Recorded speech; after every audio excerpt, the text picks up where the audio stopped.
मित्राला भेटायला लॉजवर गेली, रूम नंबर चुकला, सामूहिक अत्याचार. छत्रपती संभाजीनगरमध्ये काय घडलं? आजकाल कोणाच्या मनात कधी वासनेचा सैतान शिरेल याचा काही भरोसा राहिलेला नाही. चुकून एखाद्या ठिकाणी पडलेले पाऊल किती मोठ्या संकटामध्ये घेऊन जाणार आहे याचा अंदाजच येत नसल्याचे भयानक चित्र आहे. कारण कोठे कोणता वासनांध पशु लपून बसला असेल आणि तो कधी हल्ला करून जीवन उद्ध्वस्त करेल हे सांगता येत नाही. अशीच एक घटना छत्रपती संभाजीनगर शहरामध्ये घडली.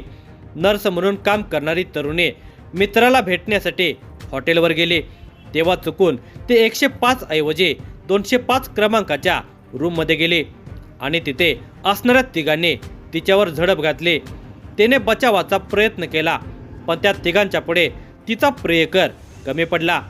त्या नराधमांनी तिच्यावर आळीपाळीने अत्याचार केला. या भयानक आणि धक्कादायक घटनेचा सविस्तर वृत्तांत पुढे पाहण्या अगोदर जर तुम्ही या चॅनेलवर जर नवीन असाल तर प्लीज आपल्या ह्या मराठी चॅनेलला नक्की सबस्क्राईब करा. कविता शहरातील एका रुग्णालयामध्ये नर्स म्हणून काम करत होते. 32 वर्षाची ही तरुणी नोकरीतून मिळणाऱ्या कमाईवर आपला उदरनिर्वाह चालवत होते. संसाराचा गाडा ओढत असताना तिला अनेक अडचणींचा सामना करावा लागत होता. हीच आर्थिक परिस्थिती तिने एका मित्राला बोलून दाखवल्यामुळे मित्राने तिला आर्थिक मदत करण्याचे कबूल केले. त्यांच्यामध्ये नेहमी बोलाचाली होत होते.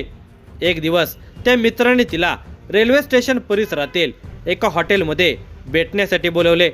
मी तुला मदत करू शकतो, तू मला भेटायला ये, असे त्याने सांगितले. तो आर्थिक मदत करणार असल्याने कविताने कुठलाही विचार न करता थेट हॉटेलमध्ये जाण्याचा निर्णय घेतला. त्याच्यावर विश्वास ठेवून ती तिथे गेलेली होते. तो कामानिमित्त त्या हॉटेलवर थांबलेला होता. तिथे तिने रात्री 10 वाजता मित्राची भेट घेतली. रूम नंबर 105 मध्ये फोन करून कविता दाखल झालेली होते. त्या दोघांच्यामध्ये थोडा वेळ गप्पा गोष्टी रंगलेल्या होत्या. या गप्पांच्या ओघात तिने मित्रासोबत त्याच्या आग्रहाखातर मद्यप्राशन केले. त्यांचे बोलणे सुरू असतानाच अचानक तिला फोन आला. आपण मित्रासोबत आहोत हे कुणालाही कळणार नाही याची ती दक्षता घेत होती. त्यामुळेच ती रूममधून बाहेर पडली आणि तिथे कॉल रिसीव केला. ती हॉटेलच्या गॅलरीत कॉलवर बोलत होती. तिचे फोनवर बराच वेळ बोलणे सुरू होते. खूप वेळ झाल्याने फोनवर बोलतच ती घाई गडबडीने पुन्हा मित्राच्या रूममध्ये जाण्यासाठी निघाली. मोबाईलवर बोलण्याच्या नादात तिने रूम नंबर 105 ऐवजी 205चा दरवाजा उघडला. कानाला मोबाईल लावून ती बोलत बोलत रूममध्ये शिरली. आत वेगळेच चित्र दिसले, कारण ती मित्राच्या नाही तर अन्य कोणाच्या तरी रूममध्ये शिरलेले होते. त्या रूममध्ये घनश्याम भावलाल राठोड, वय वर्षे 27, राहणार न्यू शांतिनिकेतन कॉलनी, जवाहरनगर. किरण लक्ष्मण राठोड, वय वर्षे 26, राहणार भानुदास नगर. ऋषिकेश तुळशीराम चव्हाण, वय वर्षे 25, राहणार न्यू शांतिनिकेतन कॉलनी. हे तिघे दारू पीत बसलेले होते. मोबाईलवर बोलण्याच्या नादात ती थेट त्या मित्रांच्या बेडपाशी येऊन थांबले. आपण चुकीच्या खोलीत आलो हे तिच्या लक्षात येण्याआधीच त्यातील एकाने पटकन उठून दरवाजा बंद केला. आता कविता त्या तिघांच्या तावडीत सापडलेली होती. दारूची चढलेली नशा, मनात वासनेची भडकलेली आग आणि समोर एक तरुणी. हे पाहून ते तिघे पिसाळलेले होते. तिला काही कळण्याआधीच त्या तिघांनी तिच्यावर झडप घातली. ते नराधम तिच्यावर तुटून पडले. एखाद्या जनावरासारखे ते तिच्या शरीराचे लचके तोडू लागले. पिसाळलेल्या वासनांदाच्या तडाख्यात ती एकटी सापडलेली होती. तिचा प्रतिकार कमी पडत होता. ताकद कमी पडली. ती एकटी होती, ते तिघे होते. त्यांनी जबरदस्तीने तिला विवस्त्र केले आणि तिच्यावर अत्याचार करण्यास सुरुवात केली. ते बेभान होऊन तिच्यावर अत्याचार करत होते. त्या नराधमांनी आळीपाळीने तिच्यावर अत्याचार केला.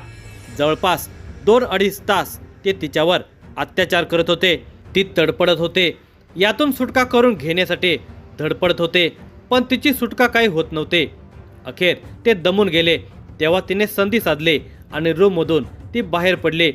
या आघाताने ती खचली होती. आपल्यावर झालेल्या अत्याचाराचे तिला मोठे दुःख झाले होते. आपण गप्प राहून अन्याय सहन करायचा की त्या वासनादांना अद्दल घडवायची याचा विचार ती करू लागली.